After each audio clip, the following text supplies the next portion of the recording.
नमस्कार, मी विष्णू बुरे. आपण आता मुंबई आझाद मैदान येथे. तर इथे बघू शकता मोठ्या संख्येने महिला वर्ग पण आहे, पुरुष वर्ग पण आहे. ग्रामीण भागातून वेगवेगळ्या ठिकाणाहून वेगवेगळ्या जिल्ह्यातून हे नागरिक आलेले आहेत. नक्की त्यांच्या मागण्या काय आहेत आणि कशासाठी ते आंदोलनाला बसले त्यांच्याकडून जाणून घ्या.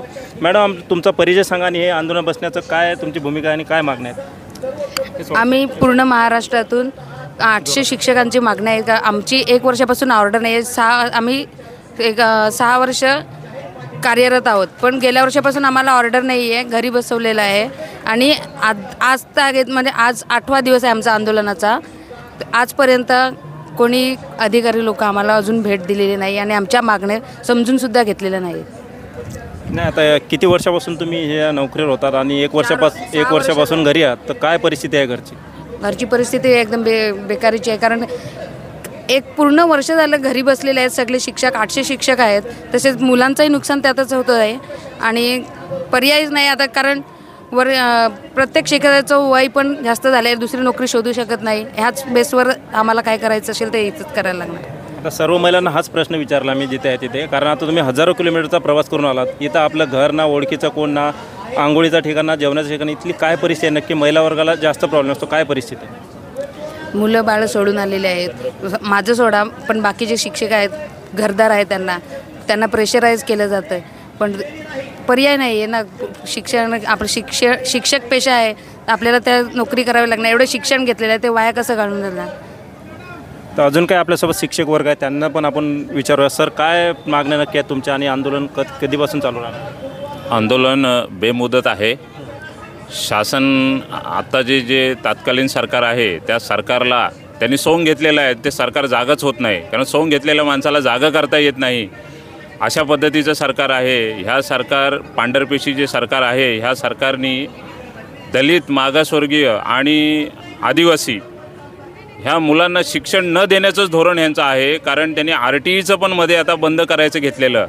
राईट टू ॲक्ट पण बंद करायचं. जवळजवळ मुंबई उपनगरांमध्ये ज्या शाळा आहेत तिथे जी मुलं शिकत होती या गोरगरीब जनतेची, त्यांना पण आता ॲडमिशन मिळत नाही आहेत.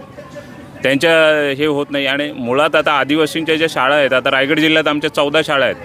14 एवढे जे शिक्षक आम्ही भरती झालो, त्या शिक्षकांना गेली 1.5 वर्ष बसून ठेवलेलं आहे. 1.5 वर्षामध्ये आम्ही खूप निवेदनं दिली सरकार दरबारी, मंत्र्यांच्या दरबारी, आदिवासी विकास मंत्र्यांच्या दरबारी. फक्त आश्वासन मिळतं आहे, 4 दिवसांनी तुम्हाला हे करतो, 4 दिवसांनी आम्ही ऑर्डर देतो. आज तागायत 1.5 वर्ष झालं ऑर्डर भेटलेली नाही. आणि शेवटी मग आम्ही निर्णय केला बेमुदत उपोषण. नाही, पण आता जे शिक्षण तर एक वाघिणीचं दूध समजलं जातं. कारण हे जर नसेल तर येणाऱ्या पिढीवर काय इफेक्ट होणार आणि काय परिस्थिती निर्माण होणार समोरची? शिक्षण घेऊन जे शिक्षक झाले त्यांचीच परिस्थिती आज रस्त्यावरती काही शिक्षक आमच्यातले भाजी विकत आहेत, मोलमजुरी करतायत.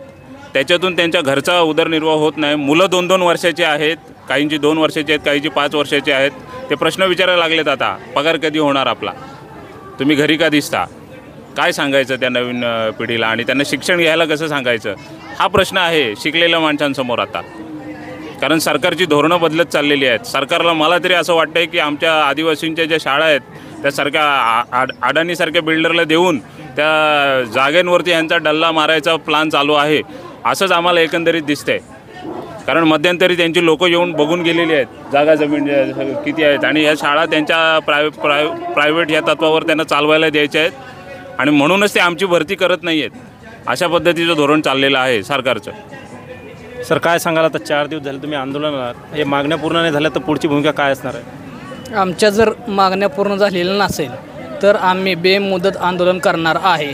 आमची आदिवासी विकास विभागामध्ये कंत्राटी शिक्षक म्हणून नियुक्ती झाली होती.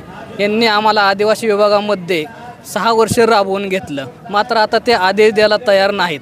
यांनी बाह्य स्तोत्रामध्ये पण टाकलं होतं, पण तो GR कॅन्सल झाला.